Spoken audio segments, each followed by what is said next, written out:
ಕಾಂಗ್ರೆಸ್ ನಾಯಕರುಗಳು ಏನೇನು ಹೇಳಿದ್ರು, ಯಾರ್ಯಾರು ಏನೇನಂದ್ರು ಅದನ್ನೊಂದು ಸಲ ಕೇಳಿ, ಆಮೇಲೆ ಮಾತಾಡೋಣ. ಉಣ್ಣಾಗಿರೋದಕ್ಕೆ ಕನ್ನಡಿ ಬೇಕಾಗಿಲ್ಲ.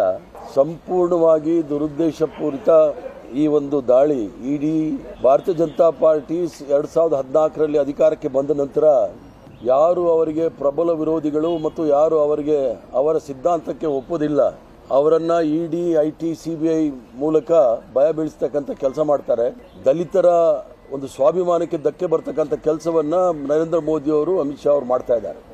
ಆದ್ದರಿಂದ ನಾವು ಪಕ್ಷದಿಂದ ಮತ್ತು ವೈಯಕ್ತಿಕವಾಗಿ ಇದನ್ನು ತೀವ್ರವಾಗಿ ಖಂಡಿಸ್ತೀವಿ.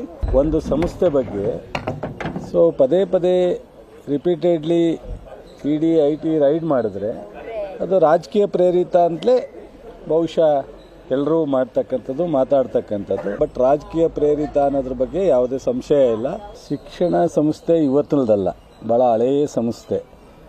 ಈಗಾಗಲೇ ಒಂದ್ಸಲಿ ರೈಡ್ ಆಗಿರ್ತಕ್ಕಂಥದ್ದು ಸಹ ನಾವೆಲ್ಲ ನೋಡಿದ್ದೀವಿ. ಏನು ರೈಡ್ ಆದರೆ ಗಾಬರಿ ಆಗುವಂಥದ್ದು ಏನಿದೆ, ಆಗಲಿ ಕಾನೂನುಬದ್ಧವಾಗಿ ಏನಿದೆ ಅದನ್ನು ನೋಡ್ತಾರೆ. ರಣ್ಯಾ ರಾವ್ ಕೇಸ್ನಲ್ಲಿ ಪದೇ ಪದೇ ಗೋಲ್ಡ್ ಸ್ಮಗ್ಲಿಂಗ್ ಅಂತ ಹೇಳ್ತಾ ಇದ್ದಾರಲ್ವಾ ರೀ. ಕಸ್ಟಮ್ಸ್ ಕಾಯೋ ಕೆಲಸ ಯಾರ್ದು? ಪರಮೇಶ್ವರ್ ಅವ್ರದ? State home ಡಿಪಾರ್ಟ್ಮೆಂಟ್ದ? ಸೆಂಟ್ರಲ್ ಗೌರ್ಮೆಂಟ್ದು ತಾನೆ? ಏನೇ ಇರಲಿ, ಇಟ್ಸ್ ಎ ಟ್ರಾನ್ಸಾಕ್ಷನ್ ಅಲ್ಲ, it's A digital transaction, it's A valid transaction. ಈಗ ನಿಮ್ಮ ಕ್ರೆಡಿಟ್ ಕಾರ್ಡ್ ಬಿಲ್ ಕೊಡಬೇಕಾದ್ರೆ ನಾನು ಕ್ಯಾಶ್ ಕೊಟ್ಟಿದ್ದೀನ? ಇಲ್ಲ, ಇಟ್ಸ್ ಅ ವೆರಿಫೈಯಬಲ್ ಟ್ರಾನ್ಸಾಕ್ಷನ್ ತಾನೆ. ಆಗಲಿ ತನಿಖೆ. ಈ BJP ಅವರು ನಿಜವಾಗ್ಲೂ ಆತ್ಮೀಯತೆ ಬಗ್ಗೆ ಮಾತಾಡಬೇಕು ಅಂದರೆ ಯಾಕಿನ್ನ ಮುನಿರತ್ನವ್ರಿಗೆ ಇಟ್ಕೊಂಡಿದ್ದಾರೆ? ಇವ್ರಿಗೆ ಏನಾದರೂ ನೈತಿಕತೆ ಇದೆ ಏನ್ರಿ? ಇವರಿಗೆ ನಾಚಿಕೆ ಬರ್ಬೇಕು BJP ಅವರಿಗೆ. ರಣ್ಯಾ ರಾವ್ ಅವ್ರ ಕಡೆಯಿಂದ ಅವ್ರ ಸಂಸ್ಥೆಗೆ ಏನಾದರೂ ತಗೊಂಡಿದ್ರೆ ತಪ್ಪಾಗುತ್ತೆ. ಇವರು ಕೊಟ್ಟಿದ್ರೆ ಸಾಲ್ವಾಗಿ ಕೊಟ್ಟಿರ್ಬೋದು. ಕಳೆದ 11 ವರ್ಷದಲ್ಲಿ ನಮ್ಮ ದೇಶದಲ್ಲಿ ಇಡಿನ ದುರ್ಬಳಕೆ ಮಾಡಿಕೊಂಡಷ್ಟು ಸ್ವಾತಂತ್ರ್ಯ ಬಂದಾಗಲಿಂದಲೂ ಕೂಡ ಸುಮಾರು 70 ವರ್ಷ ಯಾರು ಕೂಡ ಮಾಡಿರಲಿಲ್ಲ. ಐಟಿನೂ ಅಷ್ಟೇ ದುರುಪಯೋಗ ಮಾಡ್ಕೊಂಡಿದ್ದಾರೆ.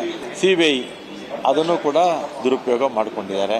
ಈ ನಮ್ಮ ದೇಶದಲ್ಲಿರ್ತಕ್ಕಂಥ ಯಾರು ನಮ್ಮ ಅಜಿತ್ ಪವಾರ್ ಇರ್ಬೋದು, ಅಥವಾ ಈಗ ಅಸ್ಸಾಮಲ್ಲಿ ಚೀಫ್ ಮಿನಿಸ್ಟರ್ ಆಗಿದ್ದಾರಲ್ಲ ಅವ್ರ ಮೇಲೆ, ಆಮೇಲೆ ಸುವೇಂದ್ರು ಅಧಿಕಾರಿನ ವೆಸ್ಟ್ ಬೆಂಗಾಲ್, ಇವ್ರ ಮೇಲೆಲ್ಲ ಅಲಿಗೇಷನ್ಸ್ ಇತ್ತು. ಆ ಥರ 100 ಜನ ರಾಜಕಾರಣಿಗಳು, ಅದರಲ್ಲಿ ವಿಪಕ್ಷದಲ್ಲಿದ್ದಂಥವ್ರನ್ನ ಅವ್ರ ಮೇಲೆ ಅನೇಕ ಕೇಸುಗಳಿತ್ತು. ಅವ್ರನ್ನೆಲ್ಲ ಅವ್ರ ಪಕ್ಷಕ್ಕೆ ಸೇರಿಸ್ಕೊಂಡು ಕ್ಲೀನ್ ಚೀಟ್ ಕೊಟ್ಬಿಟ್ಟು ಅದರ ಒಂದು ಅಸ್ತ್ರ ಇದು. ಇಡಿ, ಐಟಿ, CBI ವಿರೋಧಿಗಳನ್ನ ಮುಗಿಸೋದಕ್ಕೆ, ಒಳ್ಳೊಳ್ಳೆ ಮುಖಂಡರುಗಳಿಗೆ ಕೆಟ್ಟ ಹೆಸರು ತರ್ತಕ್ಕಂಥದ್ದಕ್ಕೆ ಮತ್ತು ಅವರ ಒಂದು ರಾಜಕೀಯದ ಲಾಭಕ್ಕೋಸ್ಕರ ಈ ಸಂವಿಧಾನ ಬಾಹಿರವಾದಂಥ ಕ್ರಮಗಳು ಮಾಡ್ತಾ ಇದ್ದಾರೆ. ಇದು ನಾವು ಇಡೀ ದೇಶದಲ್ಲಿ ನೋಡಿದ್ದೇವೆ.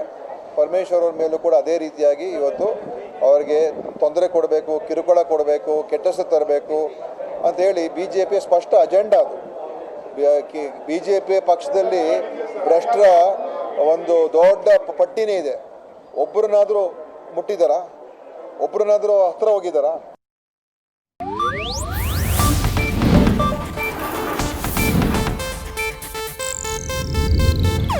ಇದು ಏಷ್ಯಾನೆಟ್ ನ್ಯೂಸ್ ನೆಟ್ವರ್ಕ್ ಪ್ರಸ್ತುತಿ.